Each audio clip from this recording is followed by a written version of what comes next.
കുറച്ചു നാളത്തെ ഇടവേളയ്ക്ക് ശേഷം സുകുമാരക്കുറുപ്പ് വീണ്ടും വാർത്തകളിൽ നിറയുകയാണ്.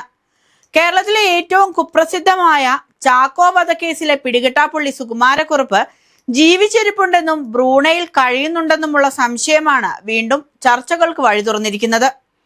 സുകുമാരക്കുറുപ്പുമായി രൂപസാദൃശ്യമുള്ള 78 വയസ്സുകാരനായ മലയാളിയുടെ ചിത്രവും താമസ സ്ഥലം ഉൾപ്പെടെയുള്ള വിവരങ്ങളും പുറത്തു വന്നതോടെയാണ് 4 പതിറ്റാണ്ടിലേറെ പഴക്കമുള്ള കേസിൽ വീണ്ടും അന്വേഷണ നീക്കം സജീവമായത്. ഒരു സൈബർ വിദഗ്ധൻ നടത്തിയ അന്വേഷണത്തിലാണ് നിർണായക വിവരങ്ങൾ ലഭിച്ചതെന്നാണ് അവകാശവാദം. സുകുമാരക്കുറുപ്പിന്റെ ബന്ധുക്കളുടെ ഫോണുകൾ കേന്ദ്രീകരിച്ച് നടത്തിയ പരിശോധനയിലൂടെ ബ്രൂണയിൽ കഴിയുന്ന വയോധികനെ കണ്ടെത്തിയെന്നാണ് സൈബർ വിദഗ്ധൻ പറയുന്നത്. ഇയാൾ സുകുമാരക്കുറുപ്പിന്റെ വിദേശത്തുള്ള ഭാര്യയുമായും ബന്ധുക്കളുമായും നിരന്തരം ആശയവിനിമയം നടത്തുന്നുണ്ടെന്നും അതിന്റെ ശബ്ദരേഖകൾ ലഭിച്ചിട്ടുണ്ടെന്നുമാണ് പുറത്തുവരുന്ന വിവരം. എന്നാൽ ഈ അവകാശവാദങ്ങൾക്ക് ഔദ്യോഗിക സ്ഥിരീകരണം ലഭിച്ചിട്ടില്ല.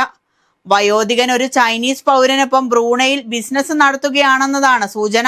മലയാളിയായിട്ടും അവിടെയുള്ള മലയാളികളുമായോ മറ്റ് ഇന്ത്യക്കാരുമായോ ഇയാൾ കാര്യമായ ബന്ധം പുലർത്തുന്നില്ലെന്നതും സംശയത്തിന് കാരണമായി ചൂണ്ടിക്കാണിക്കപ്പെടുന്നു.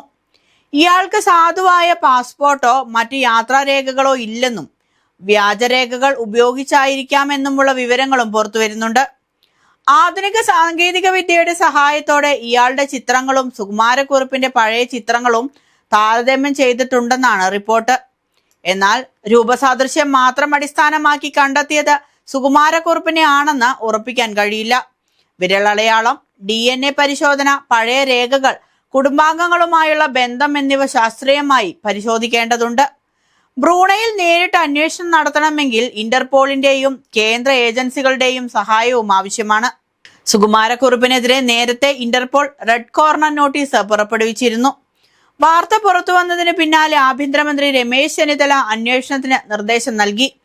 ക്രൈംബ്രാഞ്ച് മേധാവി എച്ച് വെങ്കടേഷിനോട് ബ്രൂണയിലെ വയോധികനെ കുറിച്ച് അന്വേഷിച്ച് അടിയന്തരമായി റിപ്പോർട്ട് സമർപ്പിക്കാനാണ് നിർദ്ദേശം. കേരള പോലീസ് ഇന്റർപോളുമായി ബന്ധപ്പെട്ടതായും ആഭ്യന്തരമന്ത്രി വ്യക്തമാക്കിയിട്ടുണ്ട്. 4 പതിറ്റാണ്ടായി തീർപ്പാക്കാനാകാത്ത ലോങ് പെൻഡിംഗ് കേസാണിതെന്നും ഇപ്പോൾ പ്രചരിക്കുന്നത് അഭ്യൂഹങ്ങളാണോ യാഥാർത്ഥ്യമാണോ എന്ന് വിശദമായ അന്വേഷണത്തിലൂടെ കണ്ടെത്തണമെന്നും മന്ത്രി പറഞ്ഞു. IG അജിത ബീഗത്തിന്റെ നേതൃത്വത്തിലുള്ള സംഘം പുനരന്വേഷണത്തിന് ഒരുങ്ങുന്നതായും റിപ്പോർട്ടുകളുണ്ട്. 1984 ജനുവരി 21-നാണ് കേരളത്തെ നടുക്കിയ കൊലപാതകം പുറത്തറിയുന്നത്. മാവേലിക്കരയ്ക്കകത്ത് കുന്നം എന്ന സ്ഥലത്ത് കറുത്ത അംബാസഡർ കാറിനുള്ളിൽ കത്തിക്കരിഞ്ഞ നിലയിൽ ഒരു മൃതദേഹം കണ്ടെത്തുകയായിരുന്നു. ആദ്യം മരിച്ചത് സുകുമാരക്കുറുപ്പാണെന്നാണ് കരുതിയത്. എന്നാൽ അന്വേഷണത്തിൽ കൊല്ലപ്പെട്ടത് ഫിലിം റെപ്രസെന്റേറ്റീവായ ചാക്കോയാണെന്ന് വ്യക്തമായി. പോസ്റ്റ്മോർട്ടം പരിശോധനയാണ് കേസിൽ വഴിത്തിരിവായത്. മൃതദേഹത്തിന്റെ ശ്വാസകോശത്തിൽ പുകയുടെ കരി കണ്ടെത്താനായില്ല. ജീവനോടെ കാറിൽ കത്തിയിരുന്നെങ്കിൽ ശ്വാസകോശത്തിൽ പുകയുടെ സാന്നിധ്യം ഉണ്ടാകേണ്ടതായിരുന്നു. ഇതോടെ ചാക്കോയെ നേരത്തെ കൊലപ്പെടുത്തിയ ശേഷം മൃതദേഹം കാറിലിട്ട് കത്തിക്കുകയായിരുന്നുവെന്ന് ഫോറൻസിക് പരിശോധനയിൽ വ്യക്തമായി. വിദേശത്ത് തന്റെ പേരിലുള്ള ഇൻഷുറൻസ് തുക തട്ടിയെടുക്കാൻ സ്വന്തം മരണം വ്യാജമായി സൃഷ്ടിക്കുകയായിരുന്നു സുകുമാരക്കുറുപ്പിന്റെ പദ്ധതിയെന്നാണ് പോലീസ് കണ്ടെത്തിയത്. കുറുപ്പിനോട് രൂപസാദൃശ്യമുള്ള ഒരാളെ കണ്ടെത്താനുള്ള ശ്രമത്തിനിടെയാണ് ചാക്കോ ഇവരുടെ മുന്നിലെത്തിയത്. തുടർന്ന് ചാക്കോയെ കൊലപ്പെടുത്തി കാറിനുള്ളിലിട്ട് കത്തിച്ചു. മൃതദേഹം സുകുമാരക്കുറുപ്പിന്റേതാണെന്ന് തെറ്റിദ്ധരിപ്പിച്ച് ഇൻഷുറൻസ് തുക കൈക്കലാക്കാനായിരുന്നു ശ്രമം. കേസിലെ മറ്റു പ്രതികൾ പിടിയിലായെങ്കിലും സുകുമാരക്കുറുപ്പ് പോലീസിന്റെ വലയിൽ നിന്ന് രക്ഷപ്പെട്ടു. രാജ്യത്തിനകത്തും പുറത്തുമായി വ്യാപക അന്വേഷണം നടത്തിയിട്ടും കുറുപ്പിനെ കണ്ടെത്താനായില്ല.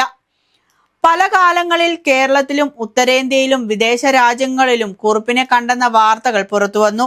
ഓരോ വിവരത്തിന്റെയും പിന്നാലെ പോലീസ് അന്വേഷണം നടത്തിയെങ്കിലും കണ്ടെത്തിയവർ കുറുപ്പല്ലെന്ന് പിന്നീട് സ്ഥിരീകരിക്കുകയായിരുന്നു.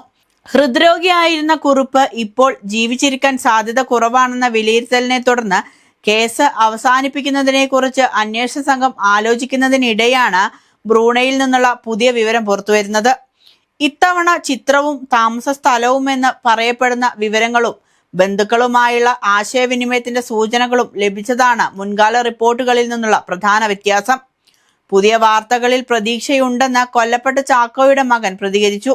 കഴിഞ്ഞ 4 പതിറ്റാണ്ടിനിടെ സുകുമാരക്കുറുപ്പിനെ കണ്ടെന്ന നിരവധി കഥകൾ കേട്ടിട്ടുണ്ടെങ്കിലും ഒന്നും യാഥാർത്ഥ്യത്തിലേക്ക് എത്തിയില്ല. എന്നാൽ ഇപ്പോഴത്തെ വിവരങ്ങൾ കുറച്ചുകൂടി വിശ്വാസയോഗ്യമാണെന്നാണ് തോന്നുന്നതെന്നും അന്വേഷണ ഉദ്യോഗസ്ഥർ ആവശ്യമായ നടപടികൾ സ്വീകരിക്കണമെന്നും അദ്ദേഹം ആവശ്യപ്പെട്ടു. തന്റെ പിതാവിനെ കൊലപ്പെടുത്തിയ ആളെ നിയമത്തിന് മുന്നിലെത്തിച്ച് പരമാവധി ശിക്ഷ നൽകണമെന്നാണ് ഒരു മകൻ എന്ന നിലയിൽ ആഗ്രഹിക്കുന്നതെന്നും അദ്ദേഹം വ്യക്തമാക്കി. എന്നാൽ ബ്രൂണയിൽ കണ്ടെത്തിയ വയോധികൻ സുകുമാരക്കുറുപ്പ് തന്നെയാണോ എന്ന ചോദ്യത്തിന് ഇപ്പോൾ വ്യക്തമായ ഉത്തരമില്ല. പുറത്തു വന്ന ചിത്രങ്ങളും സൈബർ വിദഗ്ധന്റെ അവകാശവാദങ്ങളും പുതിയൊരു അന്വേഷണത്തിനുള്ള സൂചനകൾ മാത്രമാണ്.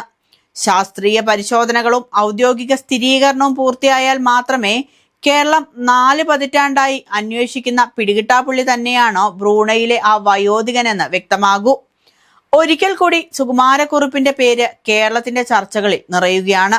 ഇത്തവണയും അന്വേഷണം അഭ്യൂഹങ്ങളിൽ അവസാനിക്കുമോ, അതോ ചാക്കോയുടെ കുടുംബം പതിറ്റാണ്ടുകളായി കാത്തിരുന്ന നീതി യാഥാർത്ഥ്യമാകുമോ എന്നതാണ് ഇനി അറിയേണ്ടത്.